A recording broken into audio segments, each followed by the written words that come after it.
So my last video got cut off, and I don't remember where it got cut off, but one of the things that I wanted to talk about,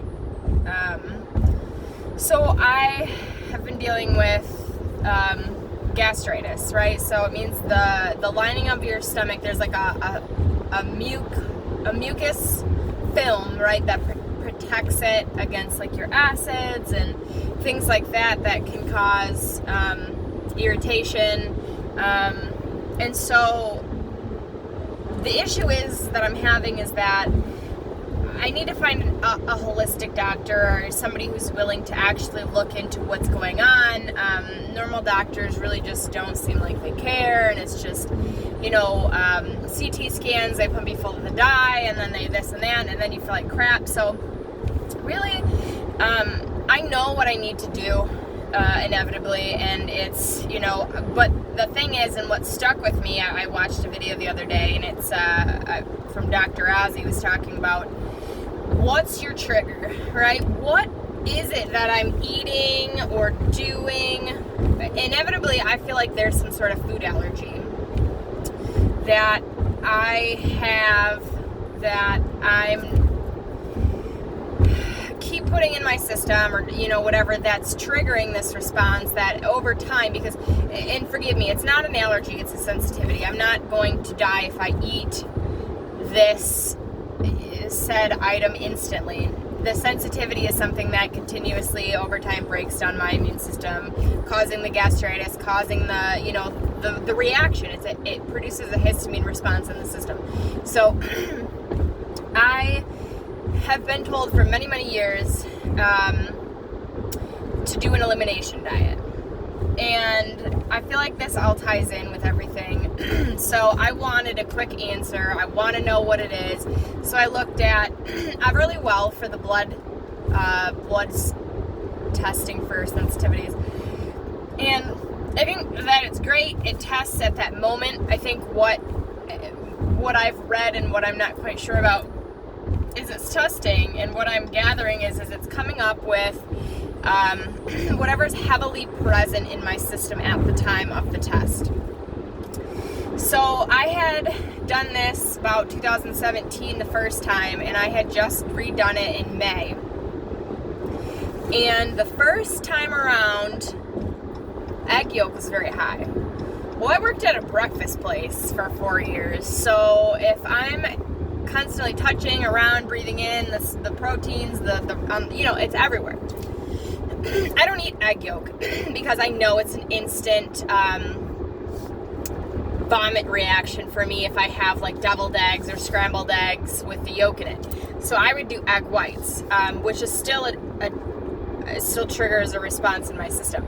Now, there's egg yolk in just about everything, right? Your breads, your goods, your all the junk I eat.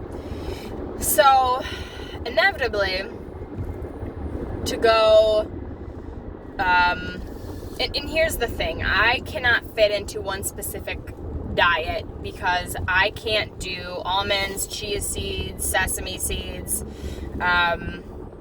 So, to do vegan would be hard for me.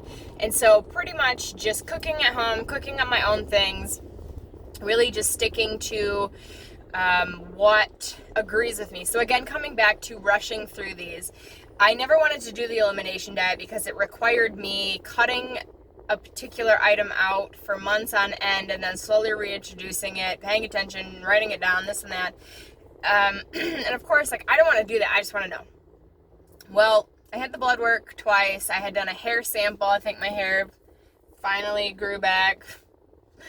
And there's so much controversy in all of it as far as, what actually is accurate and, what it's picking up on.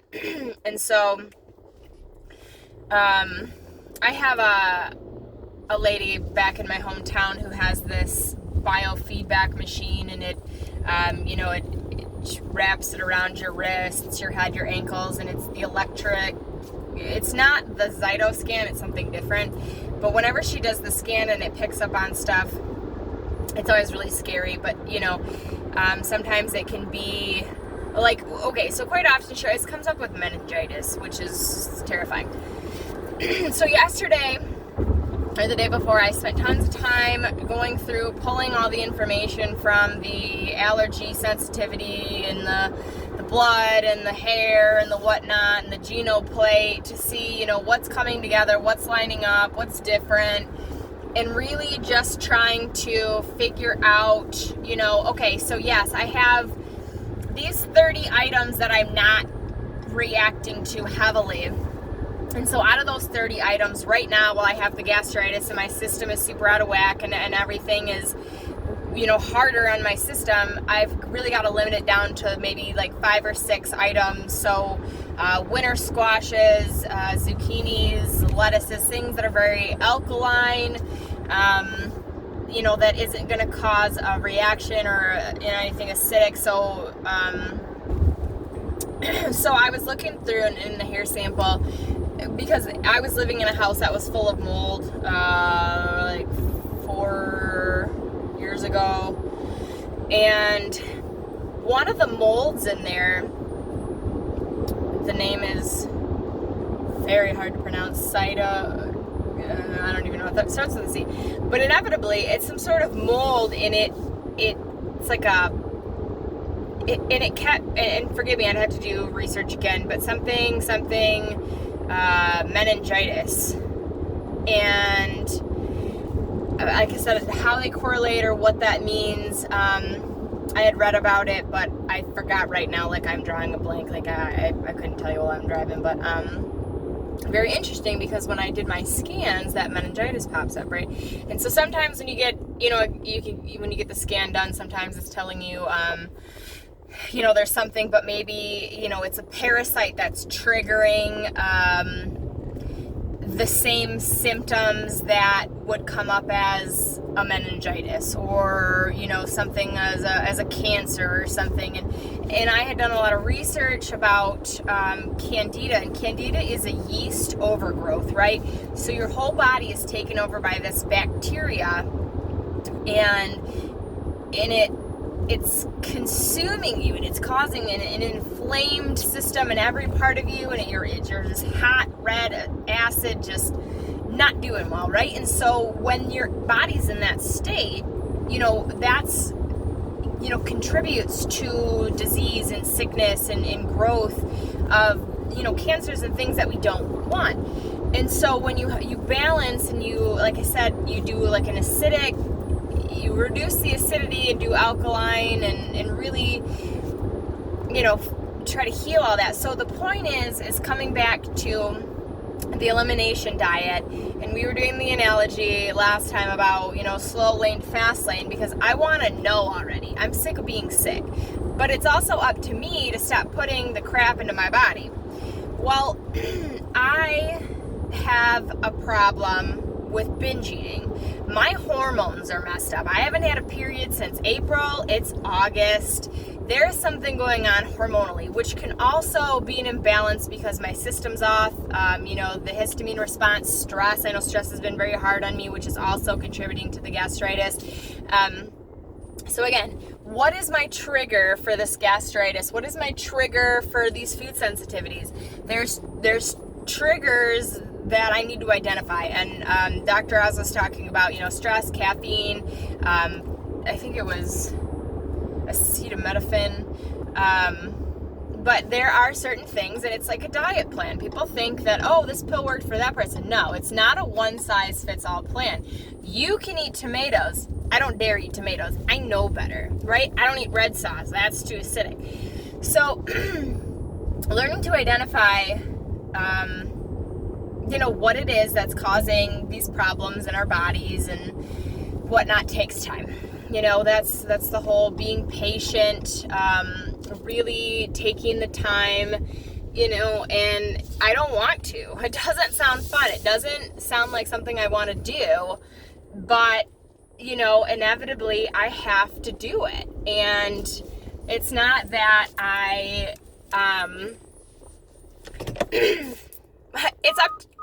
inevitably it's up to me, right? If I don't want to feel like crap, I have to stop the binge eating. Oh, good Lord, sorry. Backed up into the grass. Small driveways in this. So, again, if I don't physically stop myself from the binge eating, I'm going to keep having the issues. Because it says with gastritis to eat smaller meal portions. Well, sometimes my stomach's so messed up and I don't eat, and then when I do eat, I just want to eat everything, and it's terrible, and I feel like crap. But honestly, though, I believe there's a hormone imbalance or something going on.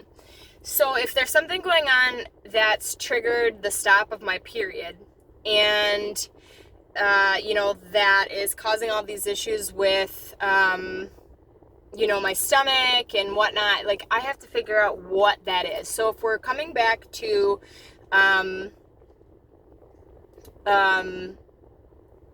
there's an imbalance. So if you think if my thyroid isn't properly functioning because all I'm doing is binge eating sugar and junk and crap and whatnot, like, that could be a possibility, right?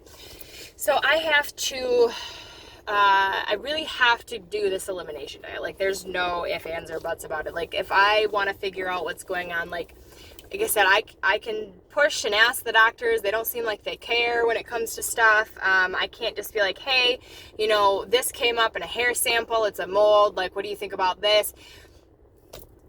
From my past traditional medicine, they don't look into that stuff. That's why I firmly believe in the holistic and the people who are more willing to be like, okay, there's a mental, physical, and emotional. Let's take it all together. Let's see. Like, that's what I want to do, right? Like, I want to get involved in that. I just don't know what that is, if it's holistic nutrition, if it's something else.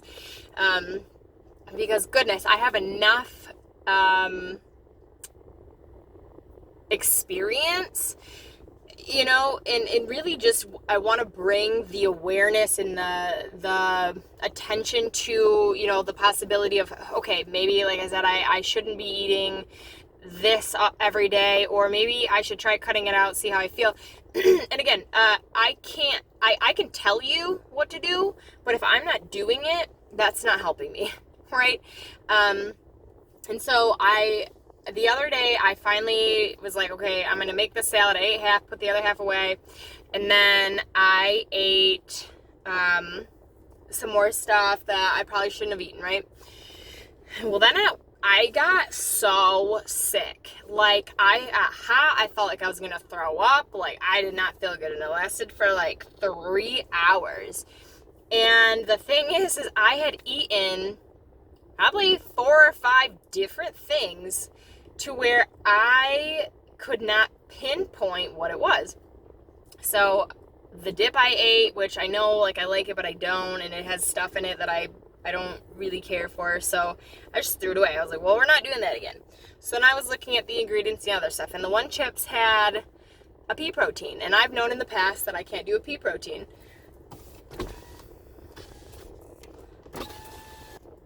Sorry, my landlord handed me a package. So I need to get out of the car. It's getting hot. So anyways, the whole point of this is talking about the analogy of the fast lane is when it comes to your health, like, you really have to take it one step at a time. You really need to do it. It needs to be done, and you have to start.